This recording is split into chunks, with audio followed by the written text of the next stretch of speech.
नमस्कार दोस्तों। वो कहते हैं ना, मैं वो क्यों बनूं जो तुम्हें चाहिए। मैं वो क्यों बनूं जो तुम्हें चाहिए। तुम्हें वो क्यों नहीं मंजूर जो मैं हूं। नमस्कार दोस्तों, एक बार फिर से आपका हार्दिक स्वागत है। और प्यारे बच्चों, आज एक और बेहतरीन लेक्चर पढ़ेंगे। कल जैसे लाइव क्लास नहीं हुई तो मैंने आपके इस बैच में रिकॉर्डेड क्लास अपलोड करवा दी। कोई दिक्कत नहीं है, आपका हर हाल में हमें ख्याल है। अभी ये मान के चलो, जो सीईटी का पेपर है ना, वो आज के अखबार में न्यूज़पेपर में भी आया है, अप्रैल से पहले नहीं होगा। तो उस तक है ना, आपकी इतनी बेहतरीन तैयारी हो जाएगी, आप पूछिए मत। और नेगेटिविटी से तो बाहर बच्चों, हमें खुद को ही आना पड़ेगा। ठीक है, ये हम जरूर मानते हैं कि सभी मानते हैं कि जो ग्राम सचिव का पेपर था वो इसके अंतर्गत नहीं होना चाहिए। इस पर चीजें मतलब हम क्या करते रहेंगे, कोशिश करते रहेंगे, कोशिश जारी रहेगी। फिर भी कहीं ना कहीं हमें है ना, थक हार कर नहीं बैठना है, तैयारी तो करनी ही पड़ेगी। वो अपने लेवल की लड़ाई है और ये अपने लेवल की है। पढ़ाई आपको करनी ही होगी। अगर थक कर बैठ गए, हार कर बैठ गए तो कोई किसी का रखवाला नहीं है। तो आज के एग्जाम में प्यारे बच्चों, जय मां सरस्वती का नाम लेके आज के लेक्चर में ना हम क्या पढ़ेंगे, हरियाणा पर बाहरी आक्रमण पढ़ेंगे। हरियाणा के इतिहास की 4 वीडियो मिल गई है। हरियाणा पर आज क्या पढ़ेंगे हम, हरियाणा पर बाहरी आक्रमण। क्या पढ़ेंगे, हरियाणा पर बाहरी आक्रमण पढ़ेंगे। हरियाणा पर बाहरी आक्रमण पढ़ेंगे प्यारे बच्चों। बहुत इंपॉर्टेंट ये वीडियो रहने वाली है। आपने महमूद गजनवी तक तो पढ़ा होगा, लेकिन महमूद गजनवी के बाद मादूद कौन था, ठीक है, मसूद कौन था, इब्राहिम कौन था, महमूद गजनवी के उत्तराधिकारियों के बारे में भी पढ़ना होगा। मादूद ने कहां पर आक्रमण किया, किसको राजधानी बनाया, ऐसा कौन सा महमूद गजनवी का जो पोता था उसे हार का सामना करना पड़ा, ऐसा कौन सा शासक था जिसने हरियाणा को जीतने का प्रयास किया। तो महमूद गजनवी से क्वेश्चन आए वो तो आप सभी कर दोगे, लेकिन क्वेश्चन का लेवल थोड़ा अप हो गया, फिर दिक्कत हो सकती है प्यारे बच्चों। तो हमने पुष्यभूति वंश की एक वीडियो में पुष्यभूति वंश के बारे में कंप्लीट डिटेल से आपको पढ़ा दिया कि पुष्यभूति वंश क्या था, क्या चीजें थी, बिल्कुल डिटेल में वाइज पढ़ाया। हाँ, थोड़ा सा ना मैं तोमर वंश के बारे में आपको बता देता हूं कि तोमर वंश क्या चीजें थी। ठीक है, तोमर वंश कौन सा वंश था, तोमर वंश। तोमर वंश से ना एक क्वेश्चन आता है प्यारे बच्चों। तोमर वंश जैसे ना पुष्यभूति वंश, पुष्यभूति वंश के बाद एक वंश आया था गुज्जर प्रतिहार वंश। कौन सा आया था, और गुज्जर प्रतिहार वंश के बाद जो वंश आएगा ना, वो कौन सा वंश आएगा, आपका तोमर वंश आएगा। कई बार है ना सीक्वेंस में लगाना चीजों को आ जाता है। तो पुष्यभूति वंश के बाद गुज्जर प्रतिहार वंश आएगा, और गुज्जर प्रतिहार वंश के बाद कौन सा वंश आएगा प्यारे बच्चों, तोमर वंश आएगा। कौन सा वंश आएगा, तोमर वंश आएगा। तो कहते हैं एक 9वीं शताब्दी में ना एक राजा होता था जिसका नाम होता था राजा मिहिर भोज। कौन होता था, राजा मिहिर भोज। इससे रिलेटेड हमें है ना कौन सा अभिलेख मिला था, पेहवा अभिलेख मिला था। क्या मिला था, ये एचएसएससी ने बहुत बार पूछा है, कौन सा अभिलेख मिला था, पेहवा अभिलेख। ये बताता है कि राजा मिहिर भोज के टाइम में ना जो पेहवा है ना, यहाँ पर घोड़ों का व्यापार होता था। यहाँ पर घोड़ों का क्या होता था, व्यापार होता था। तो राजा मिहिर भोज के टाइम में पेहवा में किसका व्यापार होता था, घोड़ों का व्यापार होता था। ये याद कर लेना। राजा मिहिर भोज का एक एग्जाम में शासनकाल पूछा गया 836 से लेकर 885 ईस्वी तक। 836 से लेकर 885 ईस्वी तक है ना किसका शासनकाल था, मिहिर भोज का शासनकाल होता था। और राजा मिहिर भोज के टाइम में जो आपका पेहवा काम पर है, कुरुक्षेत्र में है, वहां पर घोड़ों का व्यापार हुआ करता था। वर्तमान में ना घोड़े सबसे ज्यादा कहां पर पाए जाते हैं, घोड़े वर्तमान में सबसे ज्यादा गुरुग्राम में पाए जाते हैं। और इससे पहले घोड़े एक छोटी जनसंख्या के अनुसार, जनगणना पशुगणना के अनुसार करनाल में पाए जाते थे। वर्तमान में घोड़े और कुत्ते ज्यादा कहां पर पाए जाते हैं, गुरुग्राम में पाए जाते हैं। कहां पर पाए जाते हैं, गुरुग्राम में पाए जाते हैं। और कहते हैं प्यारे बच्चों, गुज्जर प्रतिहार वंश है ना, इसको नष्ट करके कौन सा वंश आया था, तोमर वंश आया था। कौन सा वंश आया था, तोमर वंश आया था। तो तोमर वंश है ना, इसका संस्थापक कौन होता था प्यारे बच्चों, अनंगपाल तोमर होता था। कौन होता था? अनंगपाल तोमर होता था। ये वही अनंगपाल तोमर है प्यारे बच्चों जिसने क्या बसाई थी? दिल्ली बसाई थी। और दिल्ली को पुराने टाइम में किस नाम से जाना जाता था? दिल्लीस के नाम से जाना जाता था। और दिल्ली है ना, इसको राजधानी बनाने की घोषणा कब हुई? 1911 में दिल्ली को राजधानी बनाने की घोषणा किसने की थी? जॉर्ज पंचम ने की थी। और किसने की थी लाडले बच्चों? महारानी मेरी ने की थी। महारानी मेरी नाम था। कहीं कह दो प्रदीप सर कह रहे हैं महारानी मेरी थी। अरे मेरी नहीं थी, महारानी मेरी उसका नाम था। और दिल्ली भारत की राजधानी कब बनी? 1 अप्रैल 1912 को ना दिल्ली भारत की क्या बनी थी? दिल्ली भारत की क्या बनी थी? राजधानी बनी। इससे पहले राजधानी होती थी कोलकाता होती थी। अंग्रेजों के टाइम में 2 राजधानियां होती थी। शीतकालीन राजधानी कोलकाता होती थी और अंग्रेजों को जब मतलब गर्मी लगती थी ग्रीष्मकालीन राजधानी, तो अंग्रेज कहाँ चले जाते थे? शिमला चले जाते थे। तो शीतकालीन राजधानी कोलकाता होती थी और ग्रीष्मकालीन राजधानी उनकी कौन सी होती थी? तो ग्रीष्मकालीन राजधानी शिमला होती थी और शीतकालीन राजधानी कलकत्ता होती थी। ये भी चीजों को ना थोड़ा सा ज्यादा डिटेल में पढ़ोगे ना तो प्यारे बच्चों फायदा है, वैसे कोई फायदा नहीं है। ठीक है, अब है ना इसी तोमर वंश का एक राजा होता था जिसका नाम था अनंगपाल द्वितीय। क्या नाम होता था? अनंगपाल अनंगपाल द्वितीय इसका क्या होता था? नाम होता था। और इसी को क्या कहा जाता था प्यारे बच्चों? सूरजमल कहा जाता था। और इसी ने ना किसका निर्माण करवाया? मयूर झील का निर्माण करवाया था। और मयूर झील को पुराने आज के टाइम में क्या कहा जाता है? सूरज कुंड कहा जाता है। 10वीं शताब्दी में सूरज कुंड कहा जाता है। क्योंकि प्यारे बच्चों जो तोमर वंश था ना, तोमर वंश, इनके इष्ट देवता कौन होते थे? तो इनके जो इष्ट देवता होते थे ना वो कौन होते थे? भगवान सूर्य देव होते थे। कौन होते थे? भगवान सूर्य देव है ना इनके इष्ट देवता होते थे।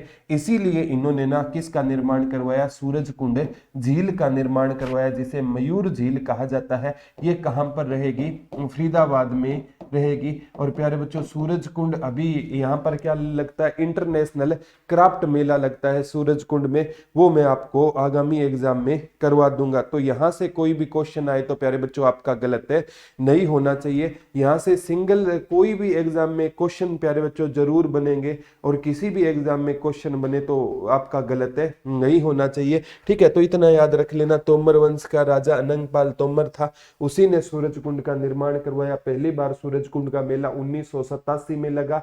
1989 में थीम स्टेट राजस्थान बना। 2009 में थीम कंट्री मिस्र बनी। वो किसी अलग टॉपिक में आपको सूरज कुंड का मेला करवाऊंगा ना तब मैं आपको करवा दूंगा। यहाँ आपको टेंशन लेने की कोई दिक्कत नहीं है। काजल जी आज है ना हरियाणा पर बाहरी आक्रमण पढ़ेंगे। उससे पहले ना बाहरी आक्रमण के आपको कारण बता रहा हूं कि पहले प्यारे बच्चों गुज्जर प्रतिहार वंश था, उसके बाद तोमर वंश आया। और तोमर वंश के टाइम में ना महमूद गजनवी ने हरियाणा पर आक्रमण किया।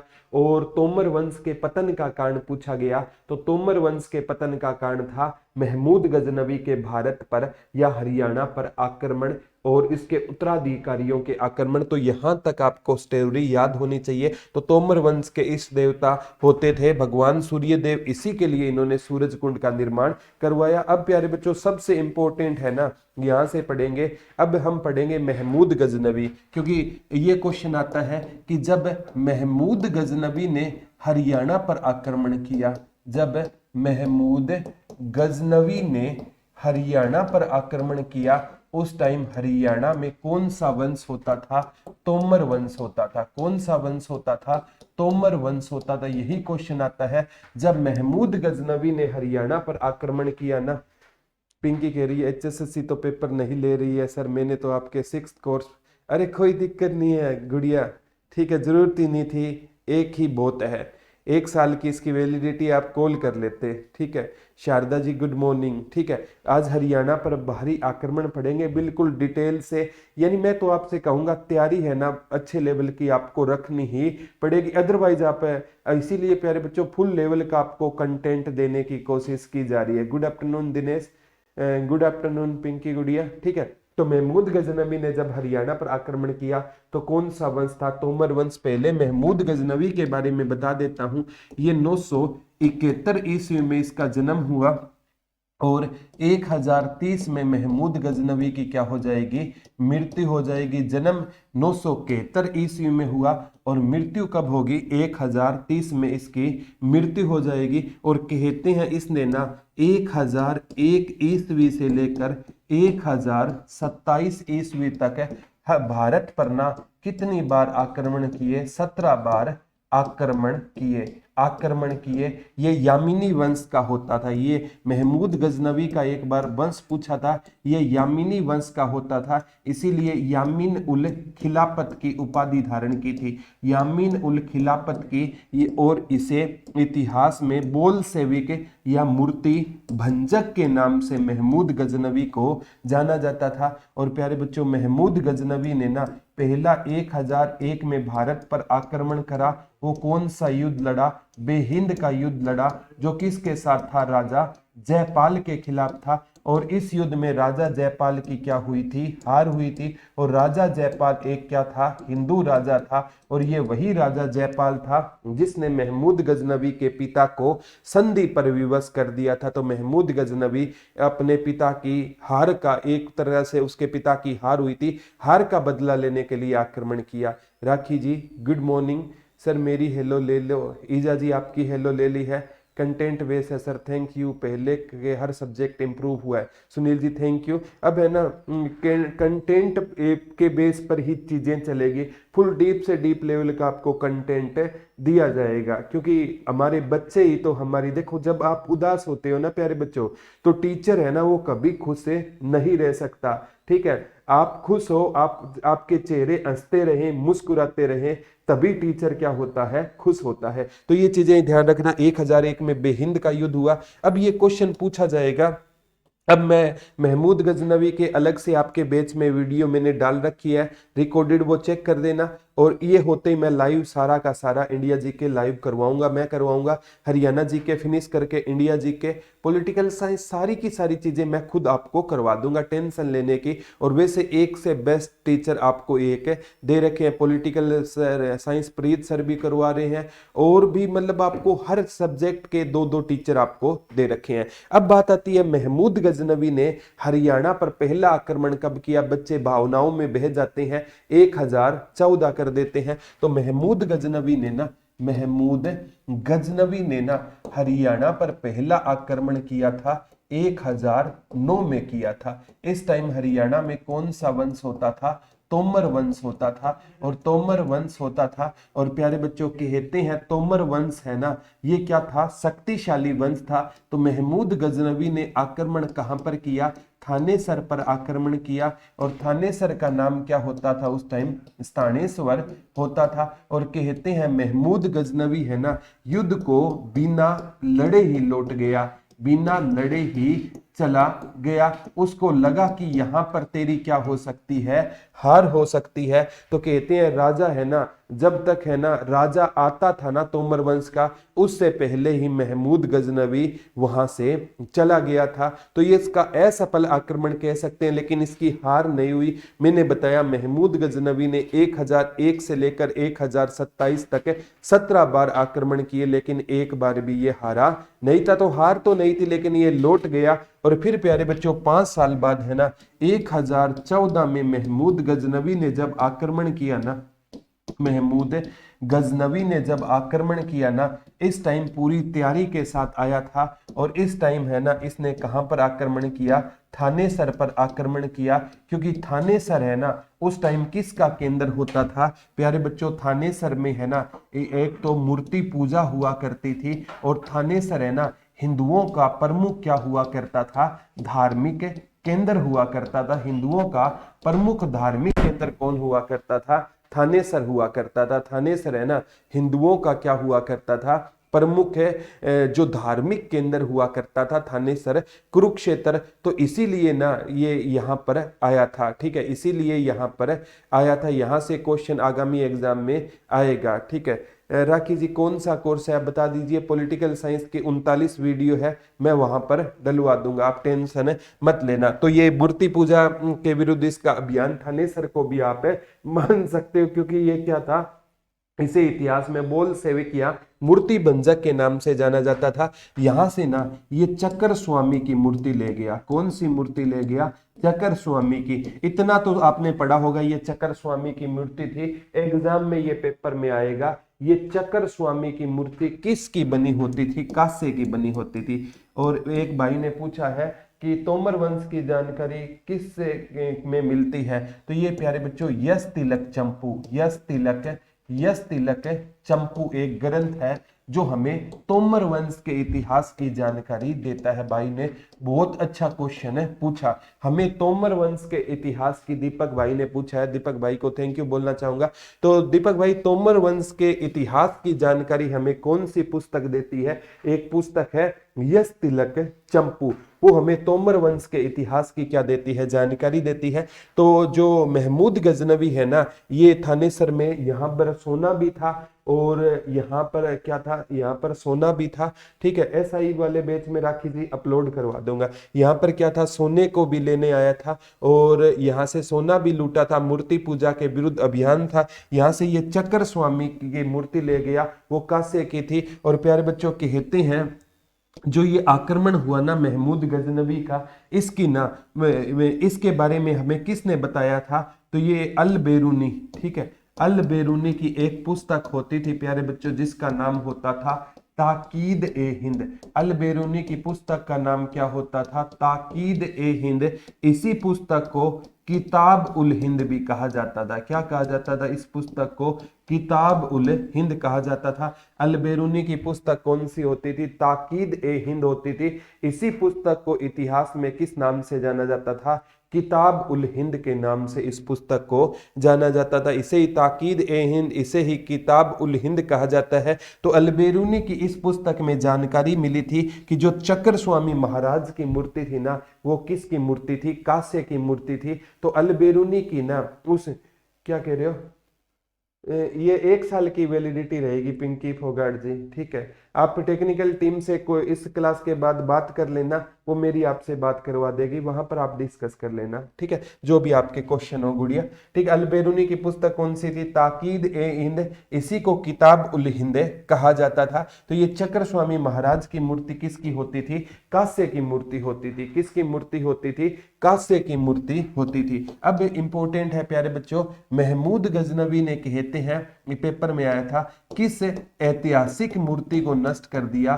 तो महमूद गजनवी ने ना चक्कर स्वामी की ऐतिहासिक मूर्ति को क्या कर दिया था? नष्ट कर दिया था। अब एग्जाम में प्यारे बच्चों यहां से भी एक क्वेश्चन बन जाएगा। ठीक है, यहां से भी क्वेश्चन बन जाएगा कि जो इसके साथ एक आया था अल बेरूनी आया था, जिसकी पुस्तक थी किताब उल हिंद या ताकीद उल हिंद, ताकीद ए हिंद, किताब उल हिंद या हिंद का दर्पण कहा जाता था। इस पुस्तक में हरियाणा के किस सरोवर की जानकारी मिलती है? ब्रह्म सरोवर की जानकारी मिलती है। और इस पुस्तक में ना प्यारे बच्चों किसकी महिमा का वर्णन किया था? उसने थानेसर की महिमा का वर्णन अल बेरूनी ने किया। और अल बेरूनी ने इस पुस्तक में ना गीता का भी वर्णन किया था। गीता का भी क्या किया था? वर्णन किया था। कहा था गीता है ना, ये नायाब इल्म है। क्या है? नायाब इल्म है, जिसकी ना कोई मतलब कल्पना नहीं की जाती। किसने किया था? अल बेरूनी ने अपनी पुस्तक।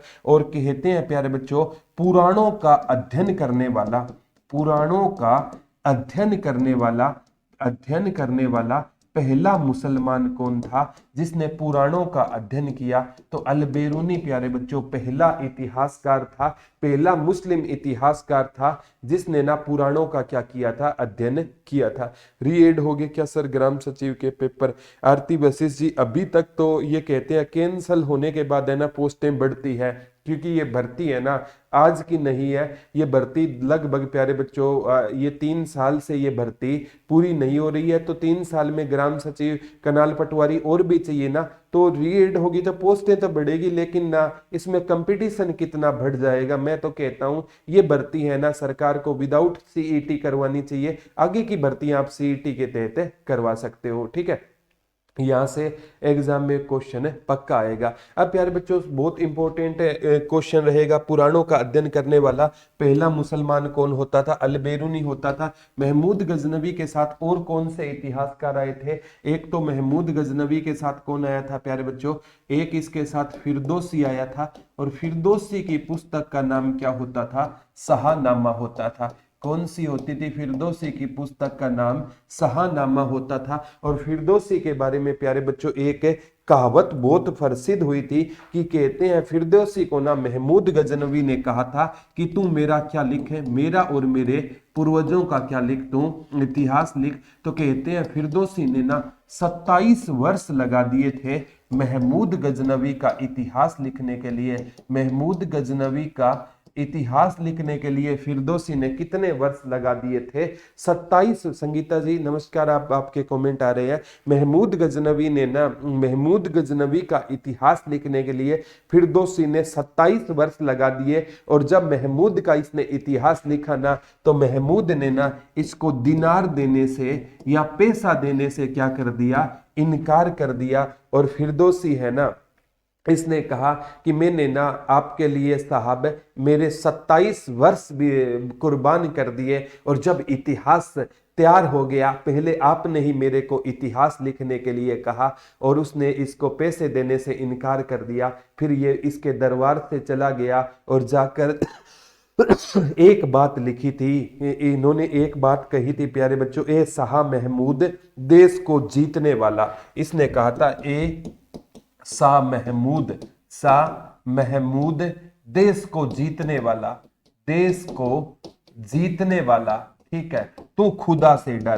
तू किससे डर?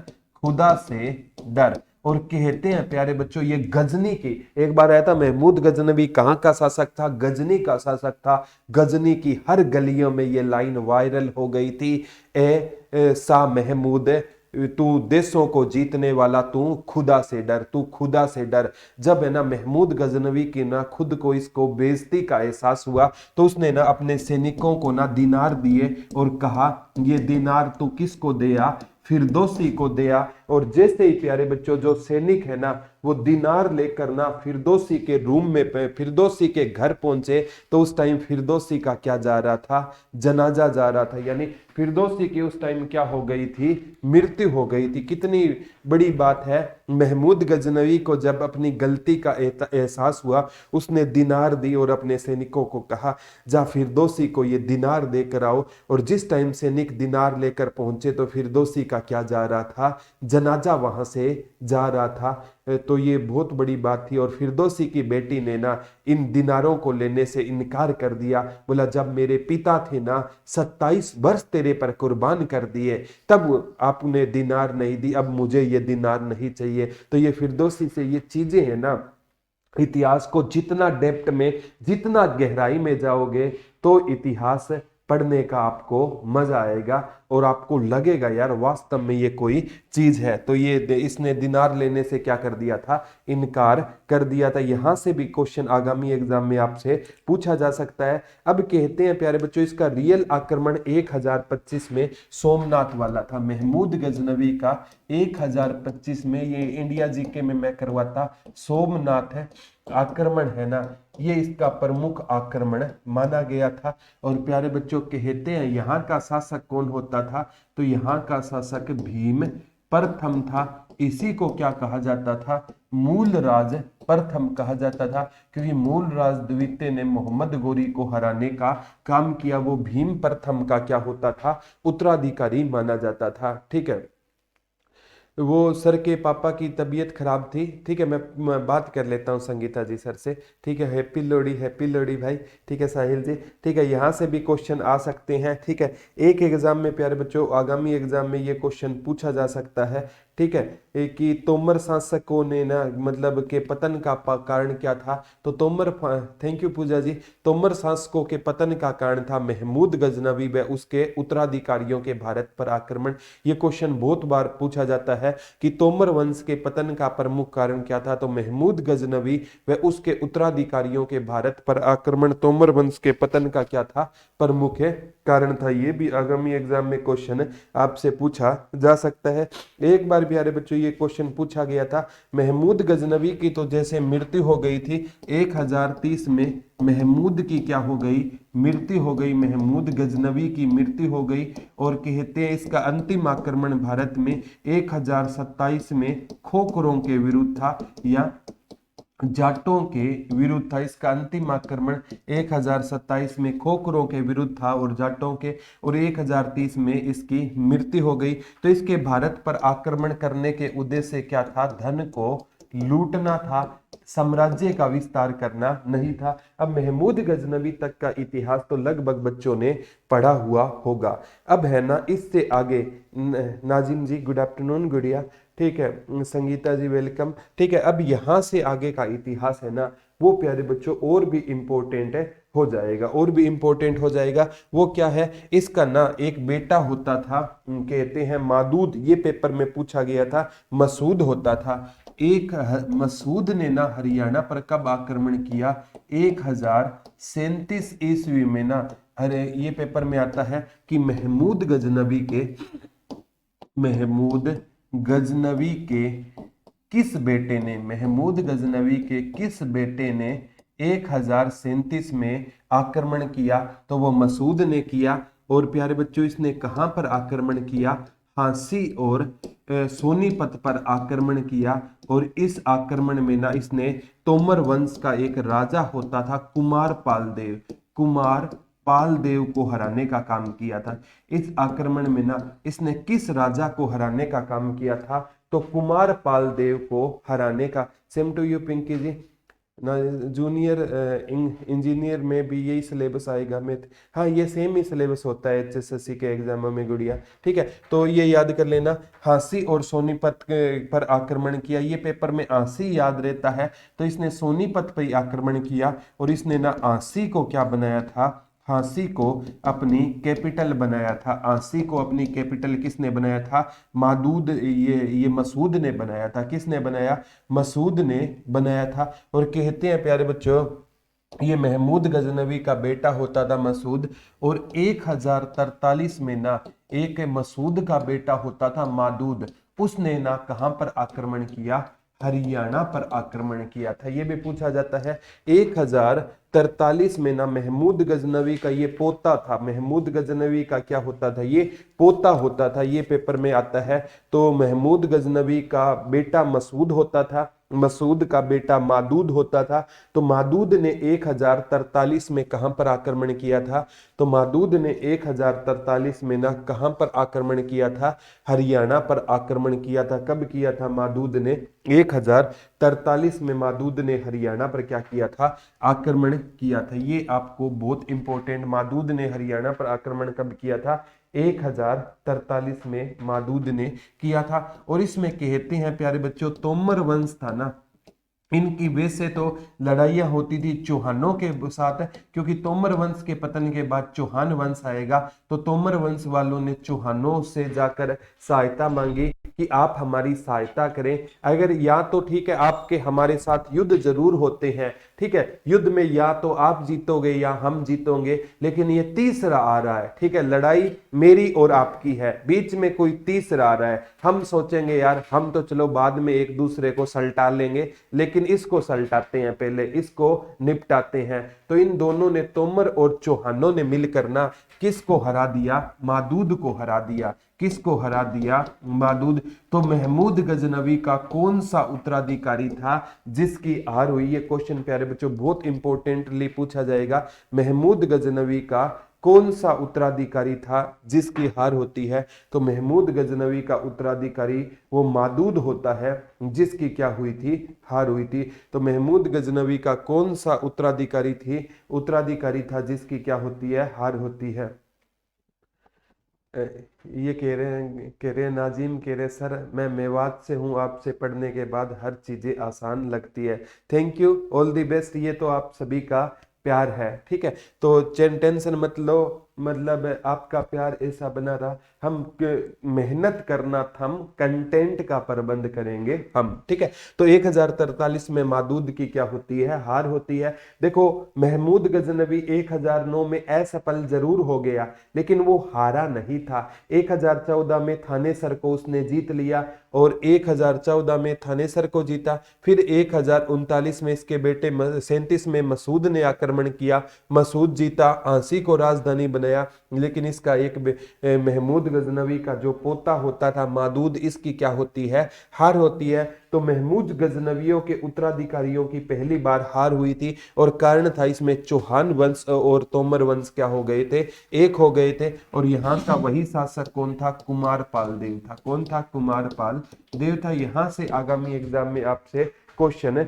पूछा जाएगा, यहाँ से कोई भी क्वेश्चन आए तो आपका गलत है नहीं होना चाहिए। नीता जी गुड आफ्टरनून गुड़िया। अब आगामी एग्जाम में ना प्यारे बच्चों, एक कहते हैं महमूद गजनवी का नहीं वंशज होता था, महमूद गजनवी का वंशज होता था, जिसका नाम होता था इब्राहिम होता था। क्या होता था, इस वंशज का नाम इब्राहिम होता था। महमूद गजनवी का एक वंशज कौन होता था, तो महमूद गजनवी का एक वंशज होता था प्यारे बच्चों, जिसका नाम क्या होता था, इब्राहिम होता था। महमूद गजनवी का कौन सा वंशज होता था, इब्राहिम होता था। और इब्राहिम ने प्यारे बच्चों कहते हैं हरियाणा को जीतने का काम किया था, हरियाणा को जीतने का काम किया था।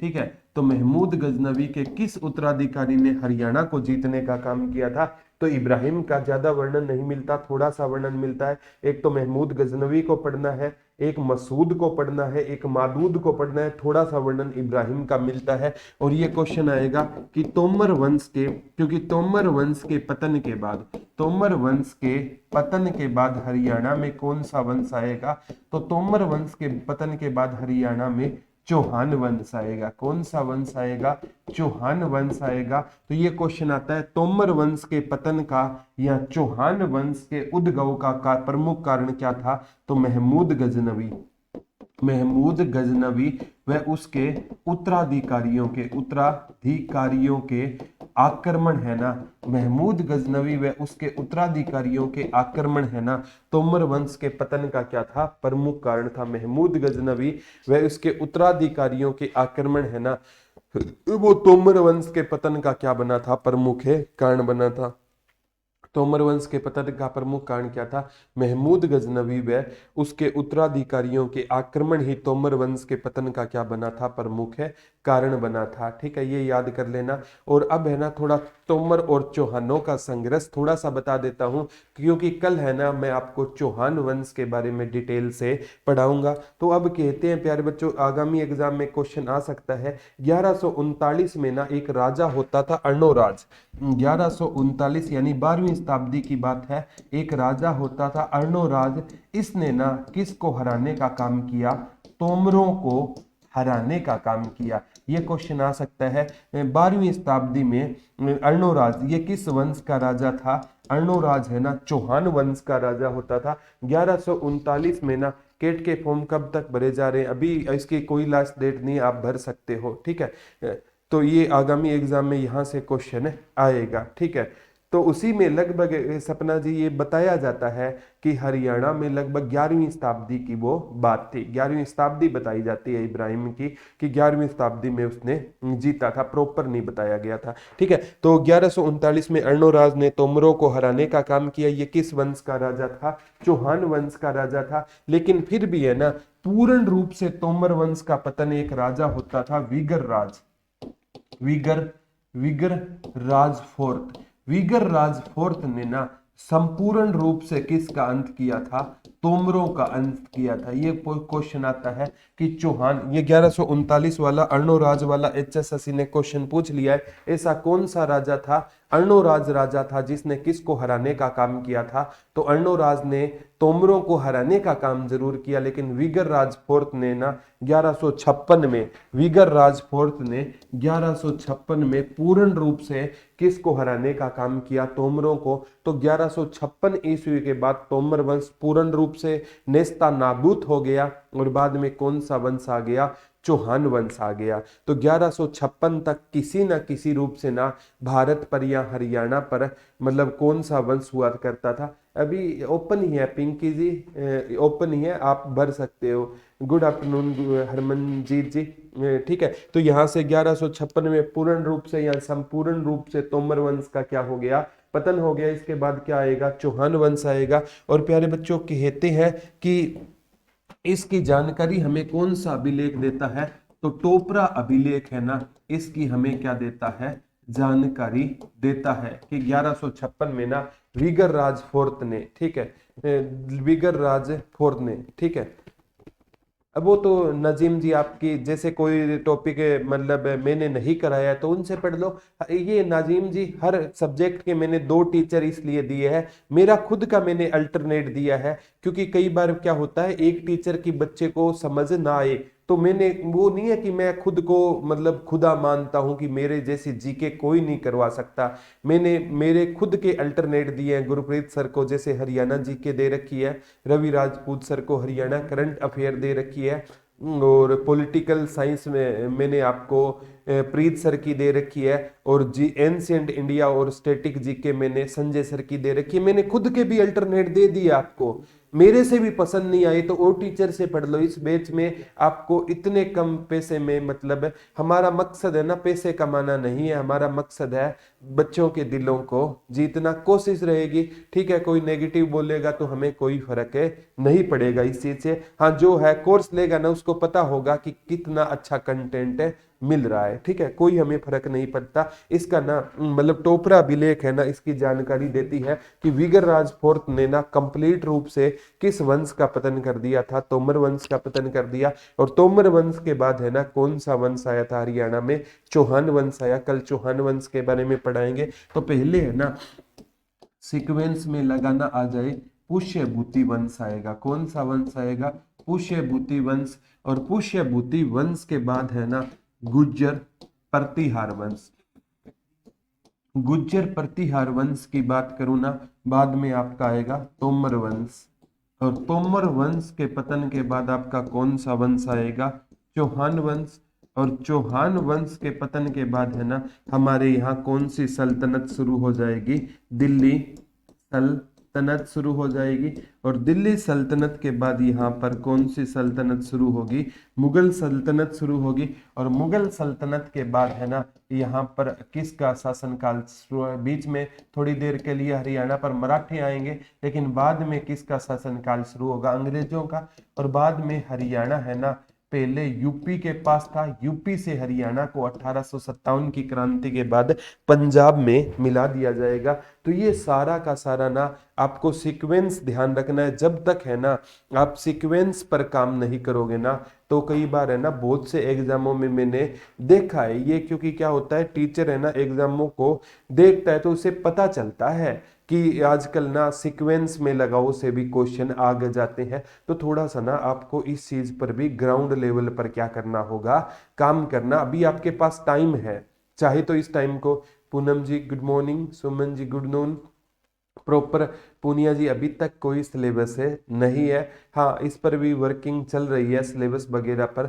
तो यहाँ से भी प्यारे बच्चों कोई, मैं तो कहता हूँ किसी भी एग्जाम में ना कोई क्वेश्चन आए ना तो मेरे बच्चों को इतना डिटेल में करवा दूं ताकि है ना उनको कोई दिक्कतें ना आए। और ये कोर्स है ना बच्चों, ये आप ही शेयर कर सकते हो, आपको लगे कि आपको अच्छा कंटेंट मिल रहा है। 899 में अभी है ना CET का कोर्स, और रिकॉर्डेड है 549 रुपए में। इसमें ना 20 टीचर की वीडियो है, आप बच्चों को बताया करो। ये नंबर दे देता हूँ 74 978 40047। आप बच्चों को ना आप खुद बताना कि मतलब सर आप मेरे, हाँ रितु जी आपके क्वेश्चन का जवाब मैंने दे दिया है। अभी तक CET का कोई प्रॉपर सिलेबस है नहीं है। ये कहा गया था पहले 30% हरियाणा जी के आएगी, बाद में कहा गया 25% हरियाणा जी के आएगी। और इसमें ना 95 नंबर का पेपर होगा और 5 नंबर सोशियो इकोनॉमिक के जोड़े जाएंगे, यानी अधिकतम आप 5 नंबर ही ले सकते हो। यानी पहले है ना जैसे नंबर कोई 20 तक आ जाते थे, ठीक है। हाँ, हरियाणा पुलिस की भर्ती वो CET के अंतर्गत है नहीं होगी। पहले 10 होते थे, अब 5 कर दिए गए, हाफ कर दिए गए। अब किसी का फादरलेस भी है, विदाउट जॉब भी है तो मैक्सिमम 5 नंबर से ऊपर वो नहीं ले सकता। पहले 10 के 10 नंबर बच्चा ले जाता था और कंपटीशन में आगे हो जाता था। ठीक है, तो ये चीजें अभी इस सीईटी में नहीं होगी। तो प्यारे बच्चों, ये आज का प्रॉपर टॉपिक पर पढ़ाया। पहले गुज्जर प्रतिहार वंश में ना राजा मिहिर भोज का पढ़ना है। उसके टाइम में पेहवा में घोड़ों का व्यापार होता था। फिर तोमर वंश आया जिन्होंने सूरज कुंड का निर्माण करवाया, अनंगपाल तोमर ने या सूरजमल ने, क्योंकि भगवान सूर्य देव उनके क्या होते थे, इष्ट देवता होते थे। और उसका पुराना नाम मयूर झील होता था। हर साल फरवरी महीने में फरीदाबाद में क्या लगता है, मेला लगता है। सूरज कुंड का क्या लगता है, मेला लगता है। यहां से क्वेश्चन आगामी एग्जाम में। फिर मैंने चौहान वंश का, तोमर वंश का, महमूद गजनवी का आपको पूरा इतिहास पढ़ा दिया। ये चीजें है ना थोड़ा सा डिटेल, महमूद गजनवी, मसूद, मसूद के बाद मादूद, मादूद के बाद इब्राहिम, ये चीजें आपको अच्छे से पढ़नी है। सर आप बेस्ट हो। संगीता जी मैं बेस्ट नहीं हूँ, आप बेस्ट हो। क्योंकि क्या होता है, मैं अक्सर मेरे प्यारे बच्चों को बोलता हूं कि सुंदरता देखने वालों की नजरों में होती है। गरीब बच्चे को कचरे के ढेर में रोटी नजर आती है और अमीर को वहां पर कचरा नजर आता है। तो ये आपके मतलब क्या है, देखने के पर निर्भर करता है कि आप मतलब किसी की पॉजिटिविटी देखते हो या नेगेटिविटी देखते हो। मतलब मैं आपको सैल्यूट करता हूं। पंकज जी, सर मेरी माता आंगनवाड़ी में लगी हुई है, क्या मैं सोशल क्राइटेरिया नंबर ले सकता हूँ? अब आंगनवाड़ी की वो पोस्ट देखनी होगी प्यारे बच्चों, वो गवर्नमेंट पोस्ट है तो नहीं ले सकते। और जैसे कई ये आशा वर्कर वगैरह की पोस्टें पूर्ण रूप से नहीं होती तो उसमें मिलते हैं। ठीक है सर, केट का एग्जाम कब तक होगा? अभी अप्रैल से पहले शारदा जी कोई एग्जाम है नहीं होगा। इंडिया जी के कितने मार्क्स की आएगी? 25 क्वेश्चन आते हैं, कहते हैं 25 आते हैं, लेकिन 15 से कभी 25 के बीच में आ जाएंगे। तो आज का लेक्चर आपको कैसा लगा कमेंट करके जरूर बताएं। तो आज के लिए प्यारे बच्चों इतना ही रहेगा।